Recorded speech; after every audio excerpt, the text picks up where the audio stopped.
ตอนนี้เราย้อนมาดูเกมการแข่งขันนะฮะ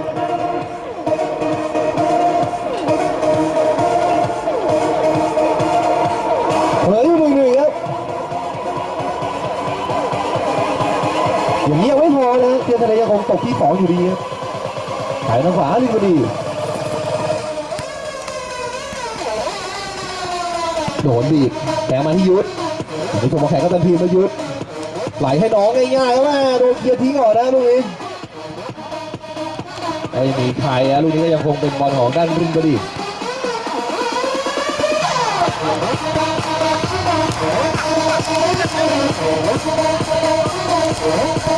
ดีมาที่ยุทธ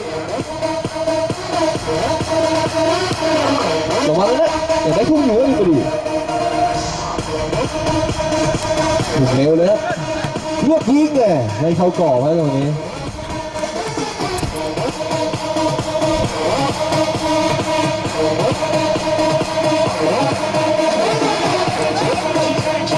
ทางด้านเปิดในการแข่งขันกดแข่งกรรมการเกิดขึ้นลูกทุ่งมาด้านเทียนทะเลบอมเปิดมาดีหนุนมาโป่งสกัดมองเก็บไม่ดียังได้อยู่มาดีปีแข่งเข้าขวาไม่ดีแล้วดีบุรีตัดไว้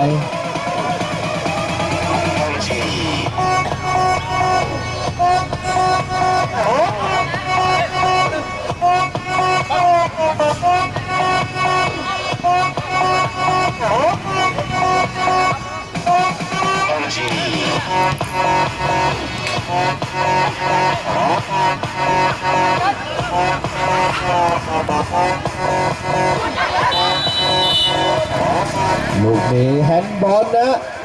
จริงๆด้านรินวดี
2-1โอ้ลินวดีกลับมานำนะ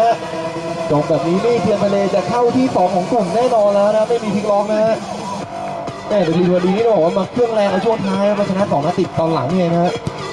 แล้วโยนไปจังหวะนี้มงสกัดไว้ครับทางด้านลินวดียุดได้บอลจี้หนีด้านเทียนทะเลมีตัวเข้ามาประกบ2 ตัวเปิดนะฮะยังได้ทุ่งอยู่นะยังขอเปลี่ยนตัวก่อนนะทางด้านทีมลินวดี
2-1ฮะ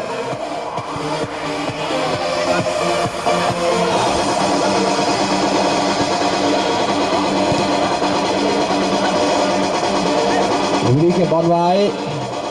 ยุดหยอดโอ้โหแล้วหลุดเลยนะประตูนี่ยังเร็วครับผมเหลือ1 นาทีฮะ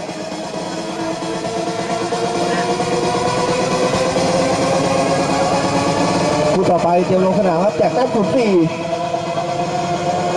ฟอร์มดีมากนะครับล่าสุดไปถล่มโนลิมิตมานะฮะ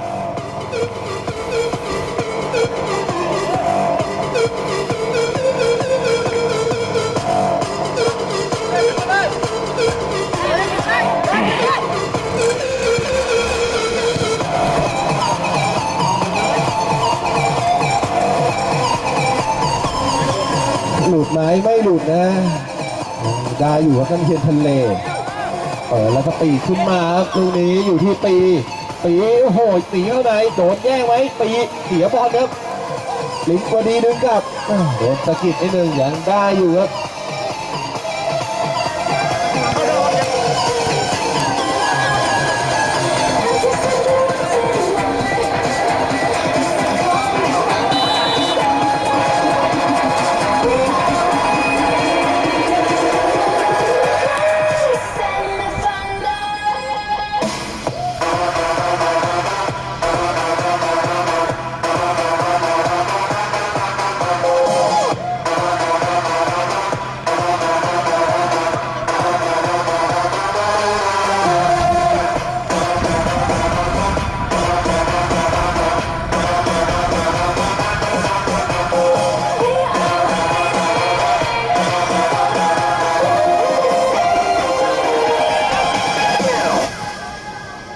อันนี้เป็นฟรีคิกครับ